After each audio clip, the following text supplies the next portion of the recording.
Hello guys, in this video, I will show you 3 brilliant traps in King's Gambit where some really strong player lost in the opening. So let's start with this first trap. E4, E5, F4. That's the King's Gambit. Black declines the gambit and brings out his bishop. The knight comes out, taking care of this queen check and attacking this pawn. Black defends it, and then we have C3, preparing for D4. Black goes for sneaky idea queen e7, indirectly attacking this pawn. Then we have d4, takes, takes, and eventually black gains an extra pawn with a check. White can block with the queen or bishop, but instead he moves out his king and gives away his right to castle. This bishop is under attack, so he moves back. First, we have this bishop check. Doesn't matter whatever move black plays. Here, if he blocks with any of these pieces, then rook to e1. Queen is gone and white is completely winning. Going back, even if after this check, he moves the king away, you will still play rook e1.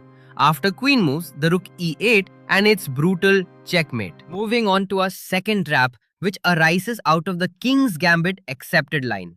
White goes for knight f3. Black defends his pawn. White can't take it because it is protected by the queen, so white develops his bishop.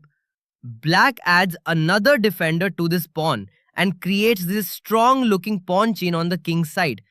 White attacks this g-pawn, so black advances this pawn as well.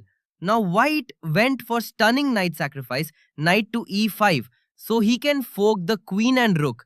So black takes the knight. Then first we have a queen check. King e7 is the only legal move. Then queen f7 check. Again, this is the only move. Another check. The king goes back and this final checked. And the game is over. This is a beautiful checkmate. Alright, let's move on. In this game, we again have the King's Gambit accepted line followed by knight f3 and g4. But this time white tries h4 straight away, challenging this pawn. Black pushes his pawn forward and attacks the knight. Knight jumps to the center and now bishop attacks the knight. Knight takes the pawn. Then comes d5, another aggressive move. White doesn't care. He just takes what he gets. But that's a big mistake. This e-file is wide open. So black strikes with queen e7 check. He cannot block with the queen and bishop because then this knight is hanging. Therefore, he is forced to move away his king. The bishop jumps into action. Again, it's a check. King f3 is the only safe square. Then bishop g4 check. He takes the bishop. The knight joins the party. Knight f6 check. King goes back to f3. And finally, black finishes off in style with queen e4, checkmate, and that's game over.